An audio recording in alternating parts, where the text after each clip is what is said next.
Salam sejahtera dalam kasih Tuhan Yesus Kristus. Kembali saya ucapkan selamat pagi.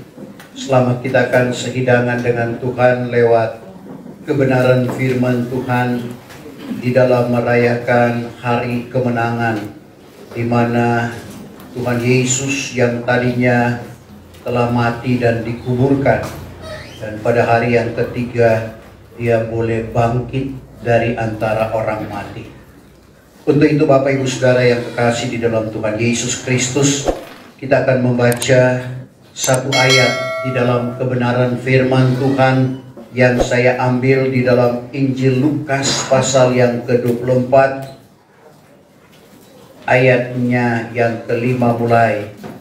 Dan untuk menghormati pembacaan firman Tuhan, saya jemput Bapak Ibu Saudara sekalian bangkit berdiri. Saya akan baca dalam Alkitab terjemahan lama.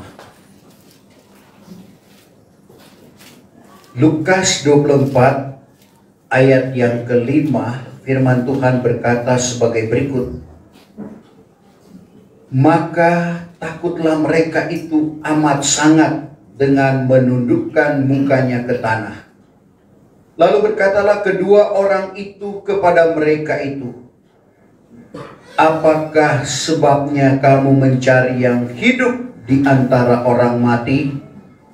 Tiada ia di sini, melainkan ia sudah bangkit. Ingatlah bagaimana perkataannya kepadamu tatkala ia lagi di Galilea, mengatakan bahwa tak dapat tiada anak manusia itu akan diserahkan ke tangan orang berdosa, dan ia disalibkan dan bangkit pula pada hari yang ketiga. Terima kasih. Puji Tuhan, silakan. Bapak Ibu Saudara yang kekasih di dalam Tuhan Yesus Kristus, setelah Tuhan Yesus disalibkan, Dia mati dan dikuburkan. Pada pagi-pagi, yaitu dalam minggu itu, perempuan yang bernama Maryam Magdalena, mereka pergi untuk melihat, sebagaimana kalau kita hubungkan dalam Matius pasal yang ke-28, Maryam Magdalena dan Maryam yang lain hendak melihat kubur itu. Maka sekonyong-konyong jadilah gempa bumi yang besar, karena seorang malaikat Tuhan turun dari surga serta datang menggolekkan batu itu dari kubur, lalu duduk di atasnya. Maka adalah rupa seperti kilat dan pakaiannya putih seperti salju. Dan selanjutnya dalam ayat 5, lalu malaikat itu menjawab serta berkata kepada perempuan itu, jangan kamu takut, karena aku mengetahui bahwa kamu mencari Yesus yang disalibkan itu. Tiada ia di sini, karena ia sudah bangkit seperti katanya dahulu. Marilah kamu lihat tempat Tuhan sudah terbaring itu. Pergilah kamu dengan segera mengatakan kepada murid-muridnya bahwa ia sudah bangkit. Saudara, ada satu keharuan yang berlaku di dalam kehidupan perempuan-perempuan ini. Dikatakan ada rasa takut bercampur sukacita. Di samping ketakutan mereka, tetapi di balik daripada itu ada satu sukacita, di mana berita dan mereka menyaksikan bahwa kubur telah menjadi kosong. Membuktikan bahwa benar-benar Tuhan yang tadinya mati dan dikuburkan telah bangkit. Sebab itu Bapak Ibu Saudara yang kekasih di dalam Tuhan Yesus Kristus, dalam ayat yang kita baca tadi, dikatakan, apakah sebabnya kamu mencari yang hidup di antara orang mati? Memang Bapak Ibu Saudara, apabila seseorang galau, kadangkala lupa segala sesuatu. Padahal Tuhan sudah mengatakan sampai 3 kali Tuhan sampaikan kepada murid-muridnya bahwa dia akan mati dan dia akan bangkit. Tetapi justru para kepala-kepala imam dan orang Farisi yang tetap mengingat akan perkataan dari Tuhan Yesus. Karena Tuhan Yesus berkata di dalam Matius pasal yang ke-12 ayat yang ke-40, bagaimana seperti Yunus yang ada di perut kubur, di perut ikan, demikian juga anak manusia. Kita perhatikan Matius 12 ayat 40. Karena sama seperti Yunus di dalam perut ikan. Sama seperti Yunus di dalam perut ikan. Raya 3 hari 3 malam lamanya. Demikian juga anak manusia akan ada di dalam hati bumi kelak 3 hari 3 malam. Demikian lamanya. juga akan anak manusia akan ada di hati bumi. Para kepala imam dan Farisi datang menghadap Pilatus. Mereka ingat dengan perkataan Tuhan ini dalam Matius 27 ayat 62. Matius 27 62. Maka pada keesokan harinya, yaitu lepas daripada hari persediaan, berhimpunlah kepala-kepala imam dan orang Farisi. Berhimpunlah kepala-kepala imam dan orang Farisi menghadap Pilatus. Katanya, "Ya Tuhan hamba, kami teringat bahwa si penyesat itu berkata tak kala ia lagi hidup." Ya Tuhan hamba, kami teringat bahwa si penyesat itu, yang dimaksud penyesat adalah Tuhan Yesus, berkata tak kala ia lagi hidup, yaitu lepas 3 hari aku akan bangkit pula. lepas 3 hari aku akan bangkit pula. Sehingga Bapak Ibu Saudara, bagaimana permintaan mereka supaya menjaga akan kuburan itu.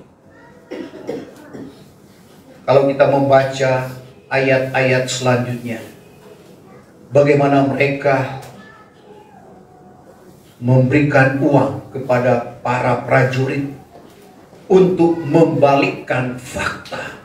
Sampai sekarang ini orang Yahudi menganggap bahwa dia tidak bangkit,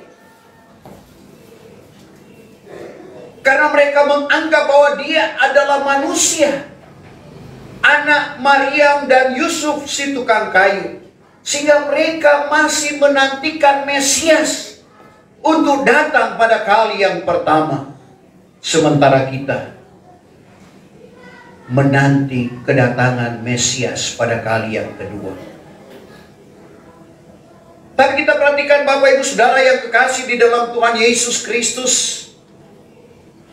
para murid yang galau pada waktu itu lupa dengan apa yang dikatakan oleh Tuhan Yesus. Karena kalau kita perhatikan dalam Matius 16 ayat 21, itu pertama kali Tuhan mengungkapkan kepada mereka bahwa dia akan mati dan akan dibangkitkan pada hari yang ketiga. Matius 16 ayat 21. Daripada masa itu, mulailah Yesus menyatakan kepada murid-muridnya. Mulailah Yesus mengatakan kepada murid-muridnya bahwa ia wajib pergi ke Yerusalem. Ia wajib pergi ke Yerusalem. Lalu merasai banyak sengsara daripada orang tua-tua dan daripada kepala imam dan ahli Taurat, sehingga dibunuh. Kemudian ia bangkit pula pada hari yang ketiga. Ini perkataan pertama kali Tuhan mengungkapkan. Begitu juga pada kedua kali dalam Matius 17 ayat 22 sampai ayat yang ke-23. Pernyataan yang sama yang diungkapkan oleh Tuhan.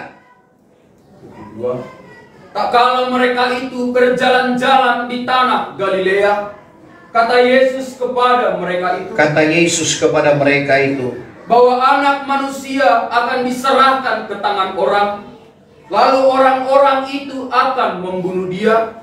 Maka pada hari yang ketiga ia akan bangkit pula. Maka murid-murid itu sangat berduka cita. Jadi kita lihat, murid-murid berduka dengan pernyataan Tuhan bahwa dia akan diserahkan. Dia akan mati. Dan dia akan bangkit. Demikian pernyataan yang ketiga dalam Matius 20 ayat 17 sampai 19. 3 kali Tuhan mengungkapkan itu kepada murid-muridnya. Tapi pada waktu kejadian itu mereka lupa sebenarnya mereka patut berbahagia. Karena apa yang disampaikan oleh Tuhan itu berlaku di dalam kehidupannya. Justru sebaliknya, para kepala-kepala imam dan orang Farisi lah yang mengingat akan apa yang dikatakan oleh Tuhan bahwa dia akan dibangkitkan pada hari yang ketiga. Dan firman Tuhan yang datang kepada kita saat ini, kalimat yang terakhir di dalam Lukas 24 ayat yang kelima. Apakah sebabnya kamu mencari yang hidup di antara orang mati? Saudara, yang hidup itu adalah Tuhan yang memberikan kemenangan di dalam kehidupan kita. Untuk itu jangan sampai kehidupan kita, tentunya ini punya pengertian rohani. Jangan kita mencari yang hidup di antara orang mati. Saudara, kemanisan dunia, keinginan dunia akan membawa kita kepada kematian rohani. Seperti keadaan sidang jemaat yang ada di Efesus. Apabila kemanisan dunia mempengaruhi akan kehidupan kita, Bapak Ibu Saudara, dengan 3 keinginan, keinginan mata, keinginan daging, dan hidup dengan jemawa atau kesombongan. Itulah yang akan membawa kehidupan kita kepada kematian rohani. Yang akan membuat kasih mula-mula kita kepada Tuhan akan hilang. Sekali lagi ingat, kemanisan dunia, apa yang ada di dalam dunia, akan membuat kita meninggalkan kasih kita yang mula-mula kepada Tuhan. Kita perhatikan dulu apa yang dikatakan oleh Tuhan melalui Rasul Yahya pada waktu dia menerima wahyu di Pulau Patmos. Teguran kepada jemaat yang ada di Efesus yang artinya terpuji.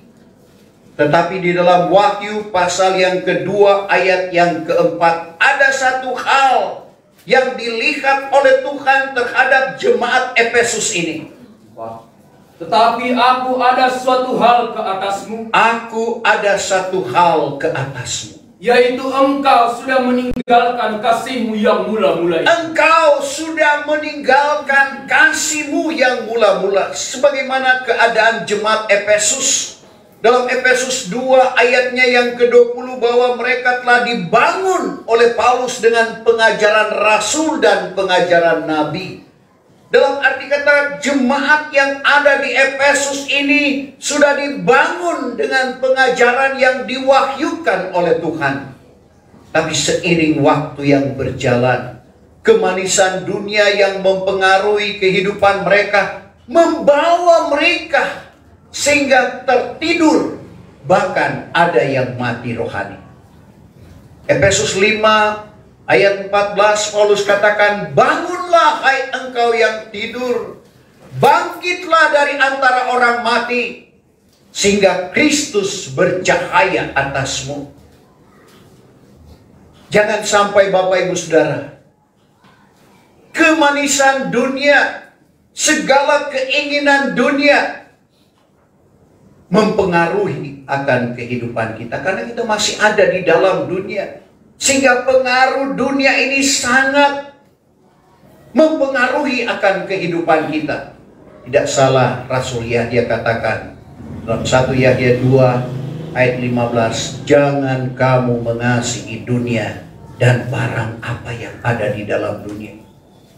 Rasul Yahya menyadari karena barang apa yang ada di dalam dunia dapat mempengaruhi kehidupan kita, sehingga membawa kita kepada kematian rohani. Karena kalau kita mengasihi dunia, kasih Bapa itu tidak ada di dalam kehidupan kita. Dan apa yang ada di dalam dunia? Keinginan mata, keinginan tubuh, dan hidup dengan jemawa, itu bukan berasal daripada Bapa, melainkan berasal daripada dunia. Dan selanjutnya, dunia dan segala keinginannya akan lenyap. Tetapi orang yang melakukan kehendak Allah akan kekal selama-lamanya. Dalam 1 Yahya 2 ayat 15 sampai ayat 57. Ini menjadi peringatan juga di dalam kehidupan kita. Saudara, Tuhan telah memberikan kemenangan di dalam kehidupan kita. Sebab itu jangan kita terpengaruh dengan situasi dunia. Dunia dengan segala kejahatannya, dunia dengan segala kemanisannya, segala kelicikannya. Dan ini yang dipergunakan oleh kuasa kegelapan.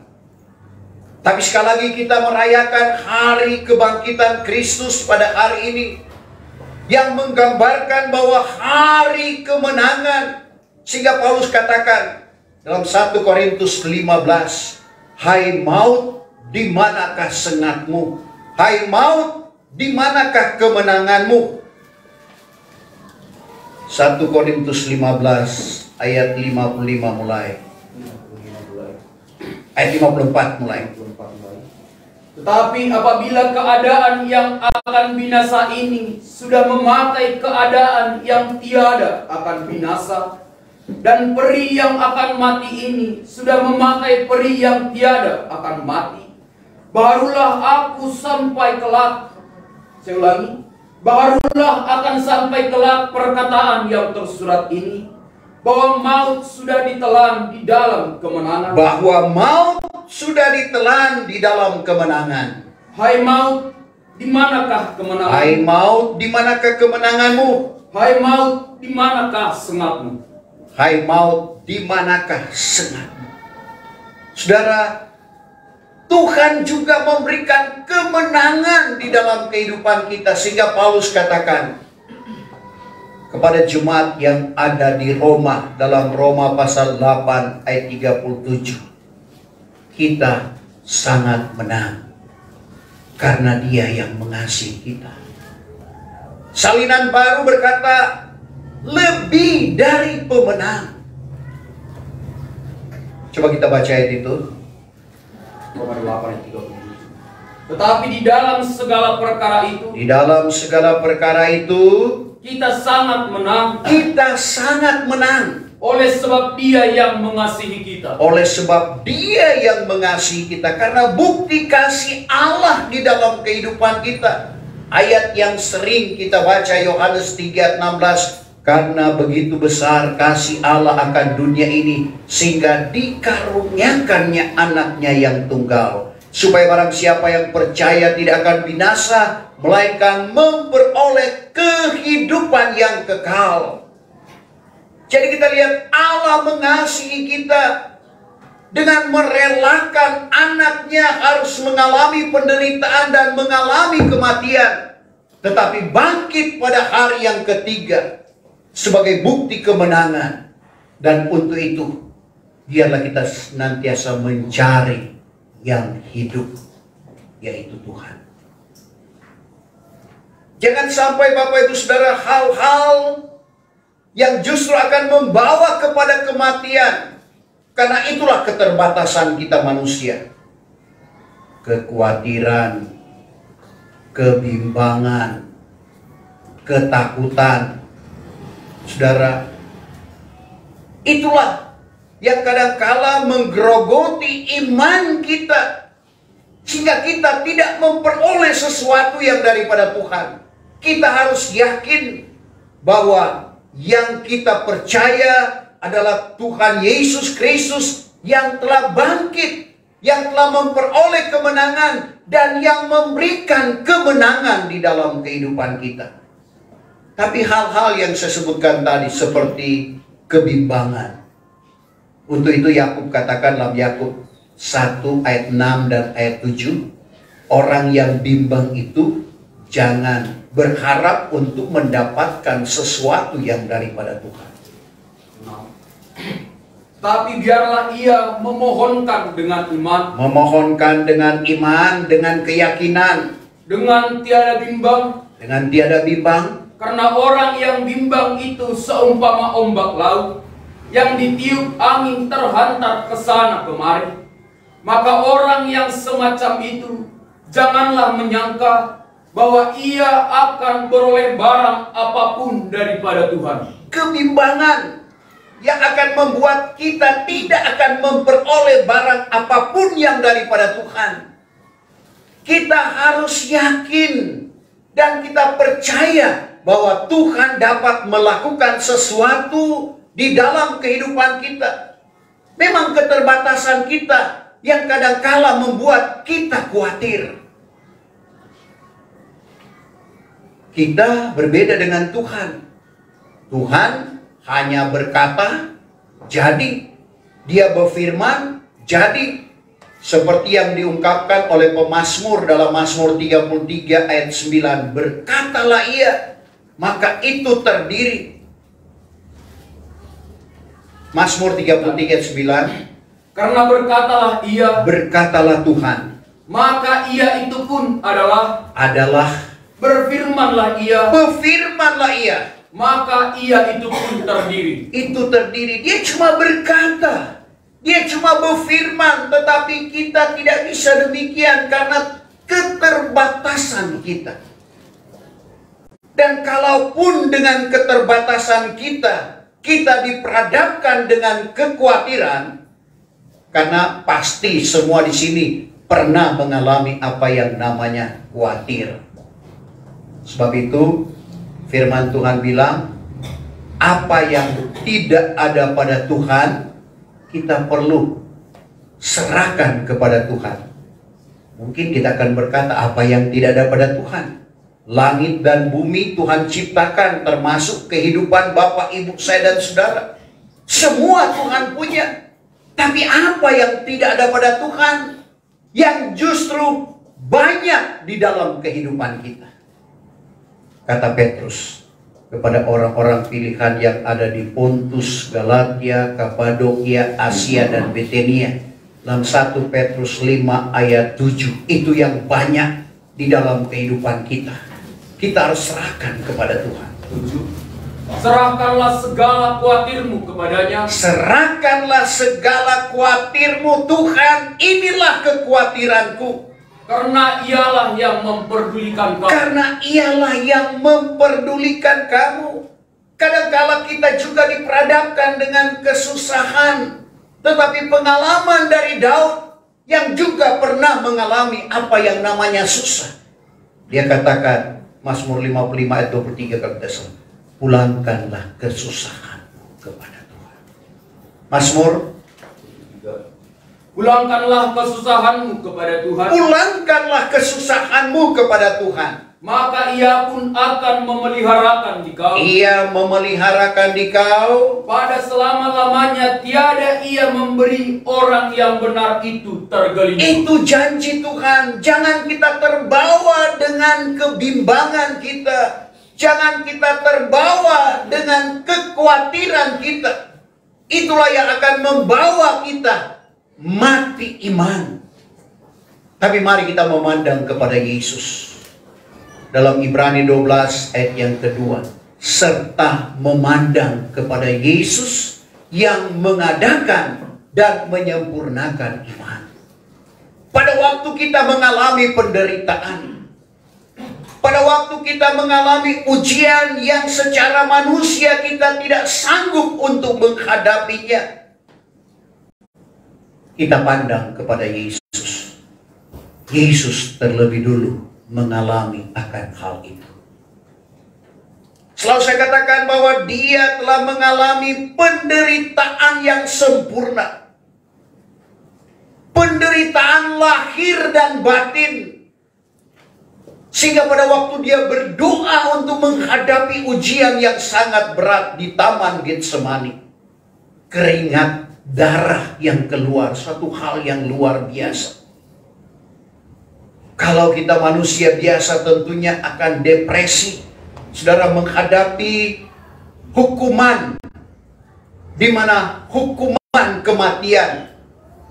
Ya kalau hukuman pancung langsung terpisah antara kepala dengan tubuh, langsung mati.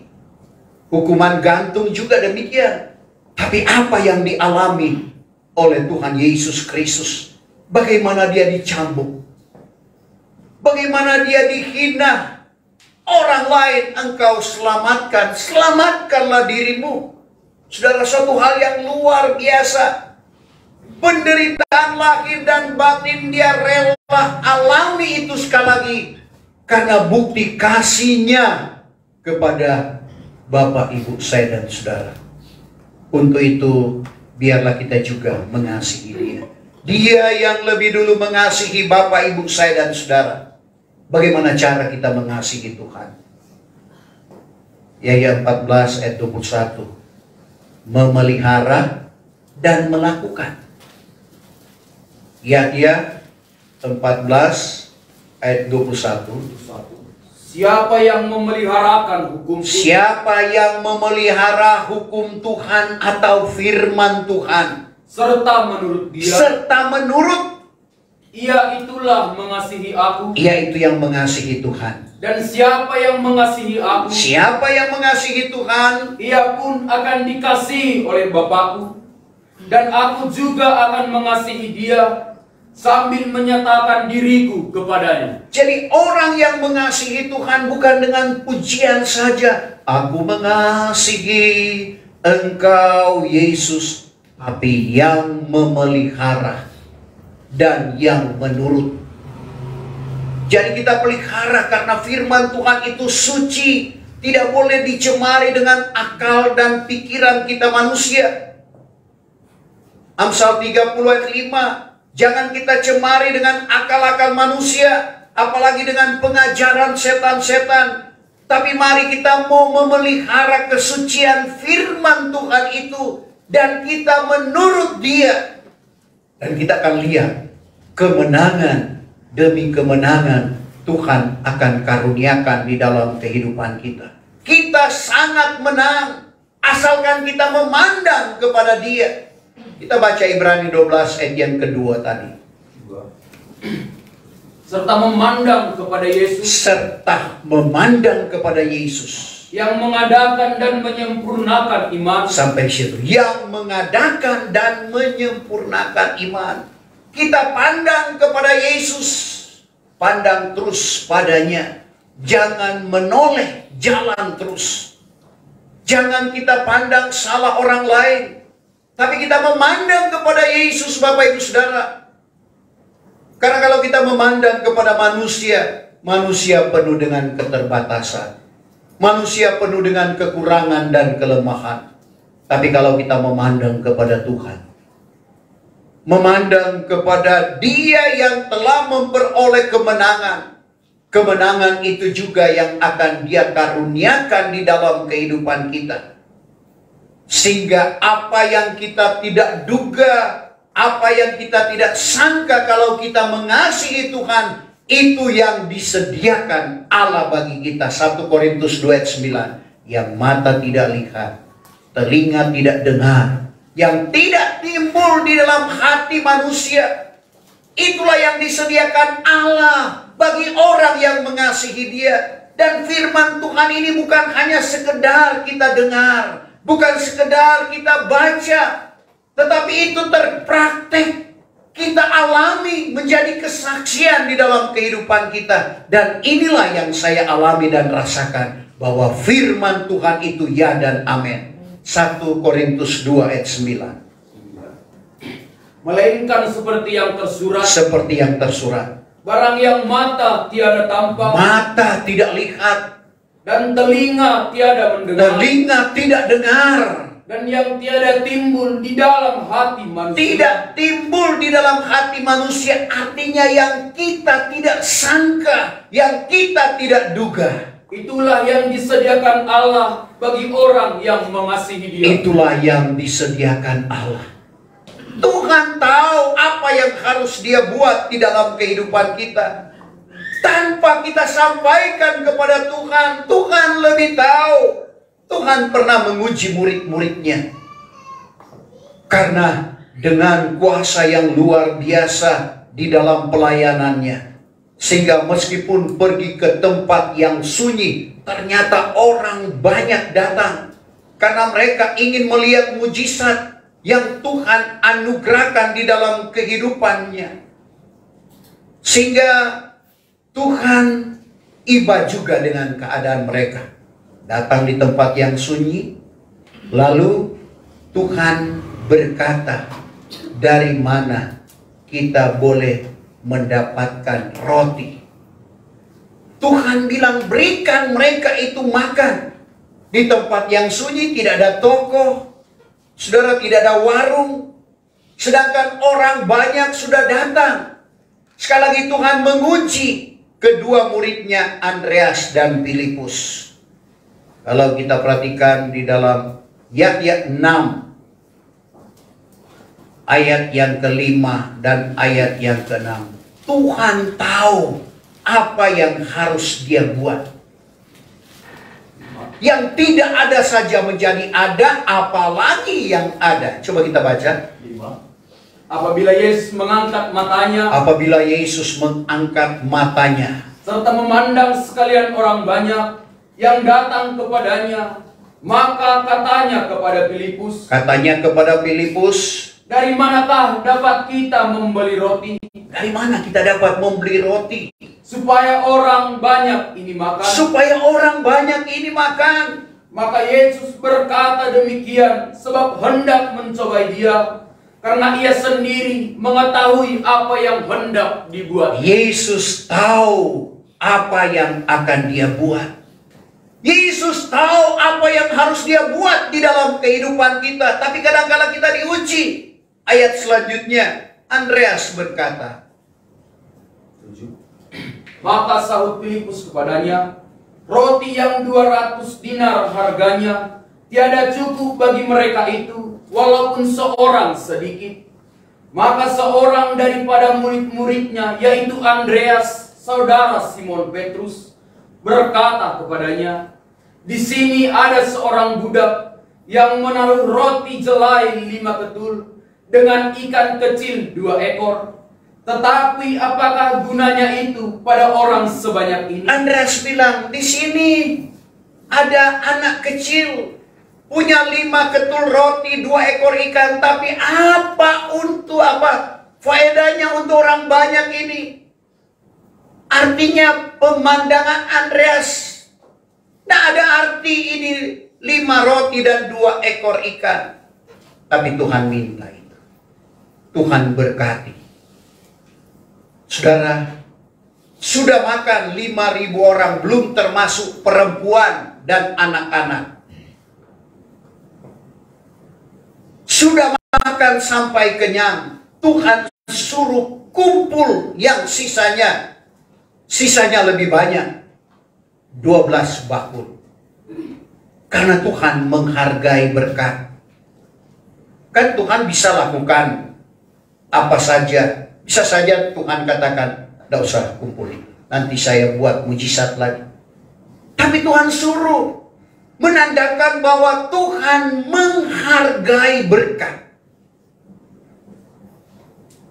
Lalu yang menjadi persoalan sekarang, dikemanakan 12 bakul itu? Ada yang bilang karena murid Tuhan Yesus 12, ya satu orang satu bakul, bisa juga. Tapi kalau mau fair, kalau mau jujur, memang tidak diceritakan dikemanakan. Tapi kalau mau jujur, harus dikembalikan. Dari mana asal 5 roti dan 2 ekor ikan? Dalam pengertian Bapak Ibu Saudara, pengorbanan kita tidak menjadi sia-sia. Amin. Tuhan kembalikan. Dan ini juga saya alami dan rasakan Bapak Ibu Saudara. Jadi tidak perlu kita takut, dia hidup. Justru jangan kita mencari dia di antara orang mati. Jangan kita mencari dia dengan kemanisan dunia ini. Tapi benar-benar kita mencari dia yang hidup, yang memberikan kehidupan di dalam kehidupan kita, yang memberikan kemenangan demi kemenangan di dalam kehidupan kita. Kita menang atas persoalan yang diperhadapkan kepada kita. Kita menang dengan ujian yang diperhadapkan kepada kita. Karena dia sudah menang dan dia yang mengasihi kita. Kita sangat menang karena dia mengasihi kita. Kalau dia tidak mengasihi kita, kita tidak akan memperoleh kemenangan. Untuk itu, firman Tuhan sekali lagi mengatakan, apakah sebabnya kamu mencari yang hidup di antara orang mati? Tiada ia di sini, melainkan ia sudah bangkit.